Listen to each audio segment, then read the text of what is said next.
Hello and welcome to Ivory Blush Roses, Crazy Quilting and Beyond.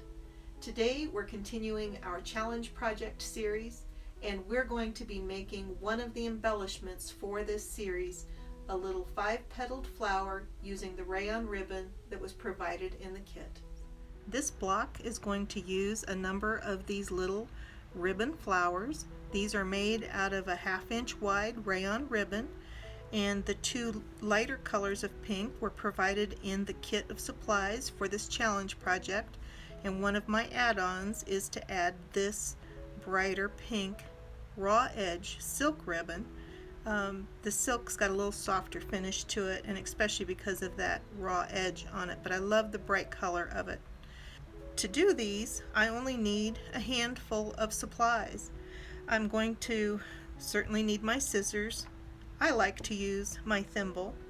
I'm going to need some beading thread in colors similar to the flowers that I'm making, and I will need a needle. And for this, because though I'm using beading thread, because I'm not actually trying to fit through a tiny hole, I'm going to choose a needle that's easier to thread. So I'm choosing a fine embroidery needle.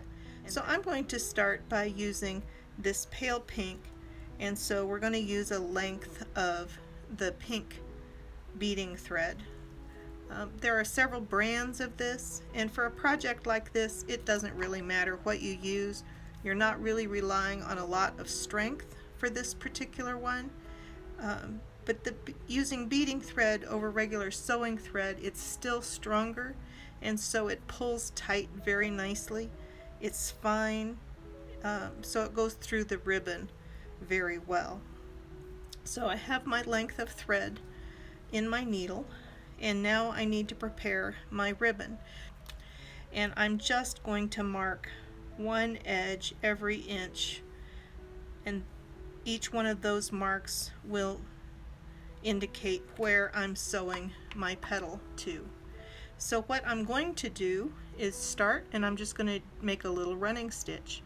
I'm going to just take little about 1/8 inch length stitches, and I'm going to stitch a U from each mark that I made up around the back side of the ribbon and back down to the mark.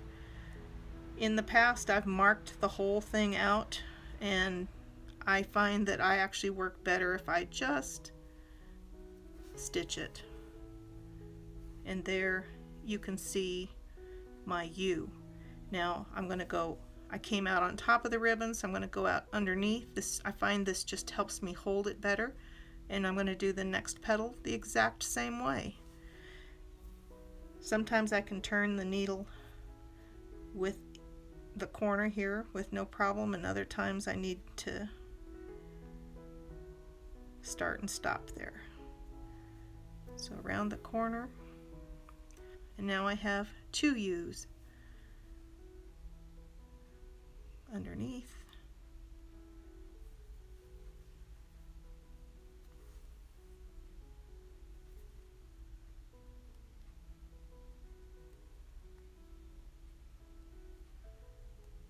Oops. And they don't have to be exact.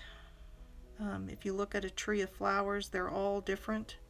So on this one I'm coming out on the bottom side, and I'm going to go back on the top. Again, it just helps secure it in the fabric, and I like the way the petal pulls together once we start tugging on this thread. Around.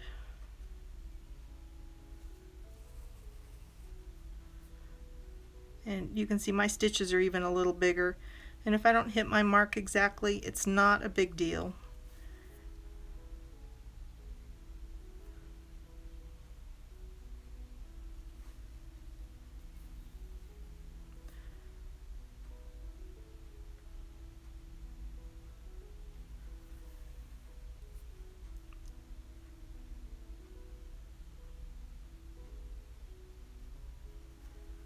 Okay, so now you can see that I have all 5 petals stitched. the outer edge is actually going to be this edge with no stitching. So let's take a look at what happens. Here's where the magic takes place. I'm going to pull. I like to bring the edges together. I've done it where you pull it up when it's all laid out flat or when it's pulled together. And my preference is to pull it together because I can take and put a little stitch through to the other piece, so I know they're already attached, and I like that. But don't take a second stitch. You just want to pull it through, otherwise you won't be able to pull it up. And then just pinching those loose ends between my fingers, I'm just going to pull until the whole thing is pulled together. And that should bring all my loose ends to the back. And if we open it here a little bit, you can see how the petals have already formed. But now I want to really secure that. So rather than just taking a knot, I want to make sure all of these little loose ends are attached together. So I'm just running the needle and thread back and forth through them a few times. And I'm going to go a couple of different directions just because any loose end that's there will make the blossom look like it's got a petal that's come loose from it. And I want to make sure they're all secured down. So all of those little ends, I just want to make sure I've captured them all.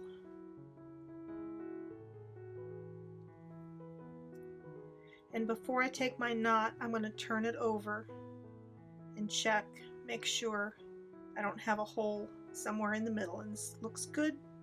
So we'll go ahead and make a knot.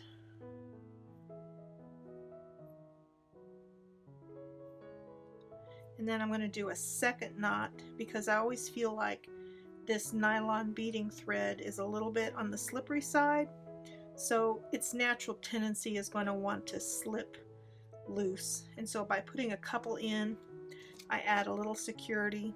I'm going to leave just a little tail, which gives me more security. If I want even more, I could put a drop of fray check right on that.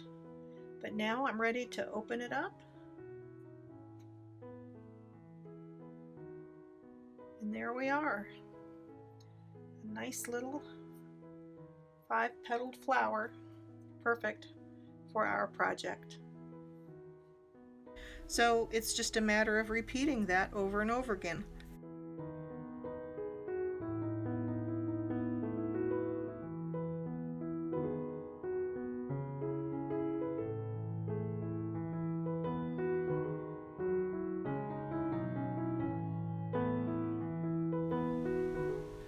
Thank you for watching today's episode. Don't forget to subscribe, click on the bell to be notified of new episodes, give me a thumbs up down below, and I'd love to hear your comments or questions in the comment section below.